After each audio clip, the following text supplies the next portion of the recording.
전도생수교회 성도 여러분 안녕하셔요. 모두 한 주간 잘 지내셨죠? 이제 9월 중순이 되고 있습니다. 코로나 전염병으로 함께 모여 예배하는 것을 중단한 지 6개월이나 되었네요. 이제 다음 주부터는 공식적으로 우리 교회는 가정 예배에서 영상 예배로 전환을 하겠습니다. 오전 11시에 다 함께 줌이라고 하는 프로그램으로 모여서 영상으로나마 얼굴 보면서 함께 예배 드리겠습니다. 다만 사정상 함께하지 못하는 분들과 그런 가정들을 배려해서 기존처럼 계속해서 영상 설교는 유튜브에 올려놓도록 그렇게 하겠습니다. 되도록이면 11시에 많이 참여해 주시면 감사하겠습니다. 그리고 어린이 부서와 청소년 부서도 영상으로 예배하고 반별 공과 공부가 주일 오전 10시부터 진행됩니다. 오늘부터 시작했는데요. 아이들은 어른들보다 영상기기에 더 익숙하고 또 더 잘 적응하리라고 봅니다. 부모님들께서 잘 도와주셔서 아이들의 학교 교육뿐 아니라 자녀들의 신앙 교육도 이런 시기에 소홀해지지 않기를 간절히 바라겠습니다. 자, 오늘부터는 이미 말씀을 드린 대로 사도행전을 강해하도록 합니다. 오늘은 사도행전의 서론 부분에서 부활하신 우리 주님이 아직 승천하시기 전 40일간 제자들과 함께 하셨던 부분과 그들에게 사명 주시고 성령을 약속하셨던 중요한 부분의 말씀을 함께 상고하도록 하겠습니다. 본격적으로 교회의 시대가 열리던 첫 부분, 함께 그 부분으로 들어가서 우리 주님의 계획과 또 교회에게 주신 사명을 잘 이해하고 또 우리의 것으로 받아서 좀 더 주님이 원하시고 기뻐하시는 멋진 교회로 변화되고 성숙해 나갈 수 있기를 간절히 바랍니다. 첫 번째 부분은 사도행전의 저자인 누가가 누가복음과 연결을 짓고 있는 서론 부분입니다. 그는 공식적인 독자인 데오빌로에게 지난번에 기록한 글에 대해서 요약을 하면서 이제 시작하는 이 책이 누가복음의 속편이라는 사실을 밝히고 있습니다. 데오빌로여, 내가 먼저 쓴 글에는 무릇 예수께서 행하시며 가르치기를 시작하신부터 그가 택하신 사도들에게 성령으로 명하시고 승천하신 날까지의 일을 기록하였노라 라고 하고 있습니다. 우리는 오늘날에도 어떤 유명한 영화나 드라마에서 그 스토리가 그대로 끝나버리는 것이 아쉬워서 속편이나 혹은 시즌2를 시작하는 것을 자주 볼 수 있습니다. 흥미진진하고 감동적인 작품일수록 과연 그 주인공이 그 후 어떻게 되었을까 궁금하게 여기는 것, 그것이 독자의 자연스러운 관심일 것입니다. 하물며 예수 그리스도의 죽음과 부활 이후에 하늘로 승천하신 이야기를 접한 데오빌로나 후대의 독자들을 위해서도 그 이후에 제자들과 교회가 어떻게 되었고 하나님은 그들을 통해 무엇을 행하셨는가 하는 이런 이야기는 매우 필요하고 또 흥미진진한 이야기일 수밖에 없겠습니다. 그런데 이 서론에서 누가는 누가복음과는 달리 이 속편을 기록하는 구체적인 목적을 밝히고 있지는 않습니다. 하지만 우리가 좀 더 들여다보게 되면 그가 누가복음에서 밝힌 목적, 우리 중에 이루어진 사실에 대한 모든 것을 자세히 살펴서 기록하겠다 이렇게 했던 그 모든 일의 내용 속에 사도행전의 이야기들도 포함될 수 있다는 것을 알 수가 있습니다. 그래서 사도행전의 기록 목적도 역시 누가복음과 비슷하게 독자들이 알고 있는 바를 확실하게 알고 또 더 깊이 확신할 수 있게 하는 것이라는 것을 유추해 볼 수가 있습니다. 이 대목에서 우리는 이 후속편의 명칭이 어떤 것이 더 적절할 것인가 한번 생각해 볼 필요가 있습니다. 우리가 알고 있는 대로 이 속편의 이름은 사도행전입니다. 영어로는 그냥 Acts입니다. 누군가가 행한 일들이라는 뜻이죠. 그 주인공이 과연 누구일까요? 일반적으로는 주님이 승천하신 이후에 사도들이 행한 일이라는 뜻으로 사도행전이라고 부르지만 어떤 사람들은 그 사도들의 배후에서 사도들의 주인공이 조금씩 바뀌더라도 배후에서 역사하시는 분이 성령님이시고 그 성령님이 행하신 일이라는 뜻에서 성령 행전이라고 부르는 사람도 있습니다. 그런데요, 저는 앞에서 살펴본 대로 누가복음의 속편이라는 의미에서 그리고 부활하시고 승천하신 예수 그리스도께서 하늘 보좌에 등극하신 후에 계속 행하고 계시는 그리스도의 사역이라는 의미에서 저는 예수행전 2라고 부르는 것이 더 합당하지 않나 그렇게 생각합니다. 이 말에는 우리가 복음서와 사도행전을 서로 다른 시대나 서로 다른 차원이라고 예수님이 계시고 지상에 안 계시고 이렇게 구분하는 것보다는 우리가 복음서를 통해서 알고 믿게 된 구주 예수님 그분께서 지금도 살아서 다스리고 계시다고 하는 그 일관성을 강조하고 싶은 것입니다. 그뿐 아니라 이미 2000년이 지난 현대를 살아가는 우리도 그 동일한 예수 그리스도를 믿고 섬기면서 살 때에 끝나지 않은 사도행전의 역사 속에서 그리스도의 사역에 직접적으로 부름받고 동참하고 있음을 강조한다는 것을 의미합니다. 그렇습니다. 예수행전 2로서 사도행전을 읽고 제자들이 초기에 어떻게 주님의 뜻을 파악하고 응답했으며 성취했는지, 그래서 교회의 시대를 어떻게 시작하고 진행했는지를 찬찬히 읽으면서 우리를 그분의 크고 놀라운 역사 속으로 초대하고 계시는 그리스도 예수님의 음성과 뜻을 발견할 수 있기를, 그리고 친밀하게 또 직접적으로 그 부르심에 응답하고 순종할 수 있기를, 또 그분과 동행하는 놀라운 삶의 역사를 우리 가운데서 생생하게 일어나고 경험할 수 있기를 간절히 소망하는 것입니다. 아멘. 자, 두 번째 단락은 주님이 부활하신 후에 승천하시기 전에 40일간 제자들에게 계속 나타나시면서 그들을 주인공으로 준비시켰던 내용이 무엇인지를 알려주고 있습니다. 3절에서 5절까지요. 이제 곧 하늘로 승천하셔서 보이지 않는 곳에서 통치하실 그리스도 예수님과의 긴밀한 관계를 유지하면서 그분의 나라를 이 땅에서 이루어 나가려고 하면 그 당시 제자들에게는 무엇이 가장 필요했을까요? 이것은 오늘날 우리에게도 그대로 적용되는 질문일 것입니다. 지금 우리 눈에 보이지 않는 주님이시죠. 심지어 지상생애 동안에 주님과 동거하면서 경험했던 제자들과 달리 우리는 예수님을 눈으로 본 적도 귀로 들어본 적도 없는 후대의 제자들입니다. 우리가 그 주님의 뜻을 오늘날 이 땅에서 성취하려고 하면 또한 무엇을 갖추어야 준비해야 할까요? 주님은 그 사이 40일간의 기간 동안에 두 가지의 초점을 두셨다는 사실을 누가는 이 구절을 통해 알려주고 있습니다. 첫째는요, 확실한 증거들을 통해서 제자들이 주님이 부활하셔서 지금도 친히 살아계신다는 사실을 확인하고 확신하는 것이었습니다. 누가복음 끝부분에서 살펴본 것처럼 부활하신 주님은 건물이나 문을 그대로 통과해서 나타나시고 또 사라지곤 하셨습니다. 그러나 주님은 영이 아니라 물리적인 몸을 가진 그런 분으로 부활하셨습니다. 손발을 만져보게 하셨고 또 빵이나 생선을 직접 드시면서 부활한 몸이 어떻다는 것을 확실하게 보여주셨습니다. 중요한 것은 바로 그런 영광스럽고 완전한 차원의 몸으로 부활하신 주님은 장차 이 땅에 임할 새로운 하늘과 새 땅의 첫 열매가 되셨다는 점입니다. 그분은 실제로 살아나셨고 새로운 시대를 여셨습니다. 우리는 장차 그분과 같은 몸으로 부활해서 그분의 나라에 실제적으로 참여할 것입니다. 이 사실을 분명하게 경험하고 확신하는 것이 오늘날 우리에게 중요합니다.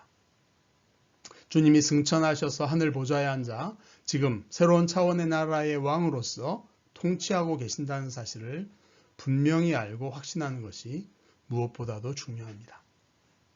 여러분은 주님이 부활하셔서 지금도 친히 살아계심을 믿으십니까? 당시 제자들의 구체적인 체험과 증언은 바로 오늘날 우리에게도 확실한 증거들로서 똑같이 작용하고 있습니다. 그들처럼 쉽게 믿을 수 없는 차원이긴 하지만 그것이 역사 속에서 실제로서 발생했다라는 사실에 근거해서 오늘 우리도 보이지는 않지만 부활하신 주님이 지금도 영원히 살아계시며 통치하고 계심을 확신할 수가 있습니다.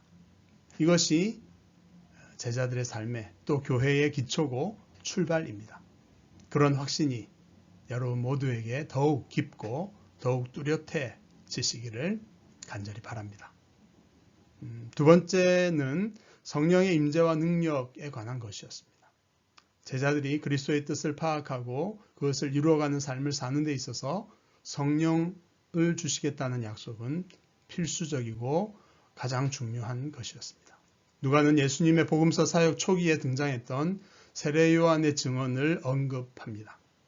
그는 물로 세례를 베풀었으나 그리스도께서는 성령으로 세례를 베풀어 성령을 부어 세례를 베풀어 주실 것입니다. 이제 그 약속이 드디어 부활하신 이후에 이제 여기서 성취되는 것입니다. 성령의 인도하심과 능력의 역사가 없이는 그리스도의 제자들은 아무것도 할 수 없습니다.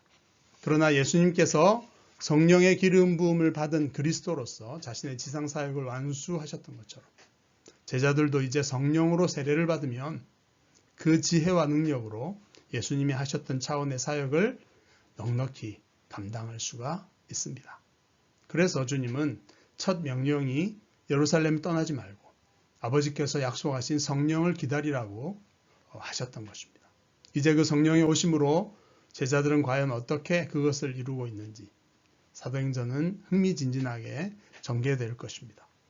오늘을 사는 우리도 성령의 임재와 능력을 인식하고 또 기대하고 의지할 때만이 주님의 뜻을 온전히 이룰 수 있다는 사실을 꼭 기억해야 됩니다.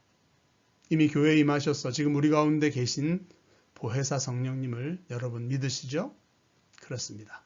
우리 안에 그리고 우리가 함께 모일 때에 공간을 초월해서 임재하시고 그 능력을 나타내기를 기뻐하시는 성령님이 계시다는 사실을 인식하시고 또 그분을 의지하면 우리 삶에서도 그리스도께서 지상 삶에서 보이셨던 것들이 그대로 아니 그 이상으로 나타날 수 있다는 사실을 믿으시기 바랍니다.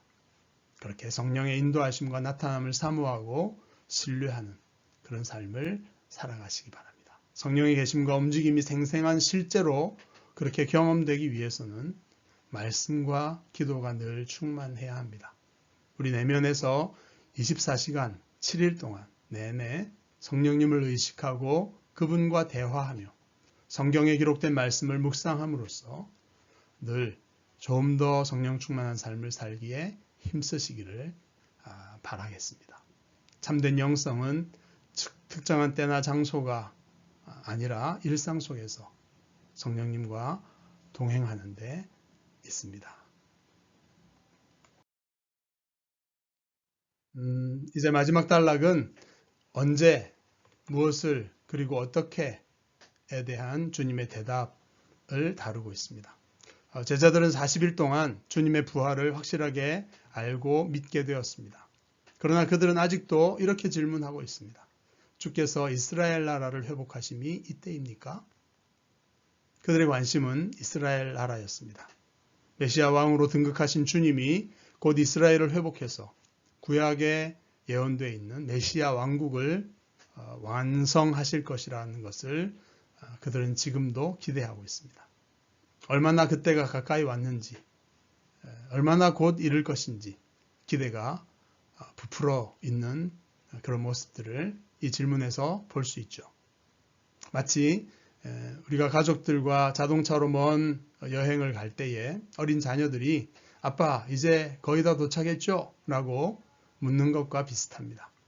빨리 목적지에 도착하고 싶어서 혹은 움직이고 싶은데 차 안이 너무 지겹고 조바심이 나서 자꾸 묻는 것을 경험했던 적이 있으시죠. 그러나 사실 몇 시간이나 남았고 아니면 겨우 조금 전에 출발했을 뿐일 수도 있죠. 제자들의 질문도 이 아이들의 질문과 비슷하다고 볼 수 있습니다. 주님은 그들에게 그때와 시기에 관한 관심이 잘못됐다고 대답하지는 않으십니다. 사실 그리스도로서 주님이 회복하신 이스라엘 나라에 대한 관심도 잘못이라고 할 수는 없다는 것입니다. 주님이 구약에 예언되어 있는 이스라엘의 회복도 하나님 나라의 완성과 함께 언젠가는 완전히 성취될 것이기 때문입니다. 문제는 조바심 때문에 그것이 언제인가만 생각하는 데 있습니다. 주님은 언제 도착하는지 보다는 그 일을 위해 지금 해야 할 일이 있다라고 대답하십니다. 때와 시기는 아버지의 권한이니 너희가 알 바 아니고 오직 성령이 임하시면 너희가 권능을 받고 예루살렘과 온 유대와 사마리아와 땅끝까지 이르러서 내 증인이 될 것이다. 지금은 언제가 아니라 무엇이 중요하다라는 대답입니다. 그렇다면 그 무엇의 내용으로서 말씀하신 내 증인, 주님의 증인이 되라는 것은 구체적으로 무엇을 어떻게 하는 것일까요? 그것은 부활하신 주님에 대해서 증언하는 것입니다. 즉 예수님이 죽으셨지만 부활하셔서 지금 그리스도로서 하늘에 등극하셨고 통치하고 계신다는 것을 선포하고 증언하는 일입니다.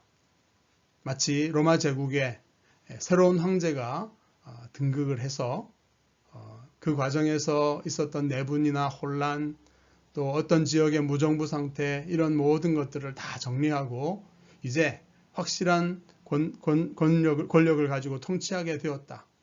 이런 질서를 가져오는 복된 소식, 이것을 제국 곳곳에 선포하고 다니는 보발군, 전령이 하는 일이 바로 그것이라고 할 수 있습니다. 복음을 선포한다는 것, 그리스도를 증언한다는 것은, 그리스도의 증인이 된다는 것은 바로 그것을 의미하는 것입니다. 주님의 계획과 전략은 이곳 예루살렘부터 가까운 유대 전역, 그리고 거끄러운 관계에 있는 사마리아 땅에 있는 사람들에게도, 그리고 이방인이라고 멸시할 수 있는 그런 온 세상, 땅의 끝에 사는 사람들에게 가서 온 세계와 우주의 왕으로 등극하신 예수 그리스도가 통치하신다고 하는 사실을 증언하는 것입니다. 여기서 역시 꼭 필요한 요소는 성령의 권능을 받는 것입니다. 다이너마이트의 어원이라고 하는 뒤나미스죠. 그것을 번역한 권능, 파워라고 하는 말은 하나님과 그리스도께서 가지신 권세, authority와는 다른 차원을 가리킵니다. 조금 다릅니다. 이제 이어지는 사도행전의 역사 속에서 이 성령의 파워, 능력이 제자들을 통해서 어떻게 나타나고 그것을 통해 그리스도의 권세와 통치가 어떻게 선포되고 확장되는지 흥미진진하게 기대하고 차근차근 살펴볼 수 있기를 바랍니다. 여하간에 오늘을 살아가는 우리도 지금 당장 하나님 나라가 이곳에 임하지 않는다는 사실에 대해서 조바심을 내면서 언제냐고 자꾸 묻지 않기를 바라겠습니다. 그 목적지에 도달하려면 아직 좀 남아 있기 때문이고 또 좀 남아 있지만 그 여정에서 일어나는 일들이 꽤나 흥미롭고 재미있고 또 익사이팅한 흥분되는 일이기 때문에 때에 대한 관심보다는 지금 살아계신 그리스도와 그분의 통치 또 성령의 능력이 생생하게 나타나는 삶, 그래서 그분의 나라가 성취되고 그 나라가 확장되는 재미와 즐거움이 더 크게 다가오는 그런 삶이기를 바라겠습니다. 일상 속에서 예수님이 그리스도이심을 기억하고 인정하고 선포하고 예배하면서 또 기뻐하면서 이 사실에 대해서 무지하거나 또 그 사실을 오해하고 거부하는 주변의 사람들에게 이 놀라운 하나님의 나라를 선포하면서 깨달을 수 있도록 성령의 능력으로 사랑하고 섬기는, 그렇게 하나님 나라가 생생하게 선포되고 증거되는 그런 매일의 삶을 살아갈 수 있기를 간절히 바라는 것입니다. 사도행전의 시작을 우리가 살펴보면서 이제 우리 삶에 임하는 그 예수님의 행전을 기대하고 또 이번 한 주간도 놀랍게 실제로 경험해가는 삶 모두 살아갈 수 있기를 간절히 바라겠습니다.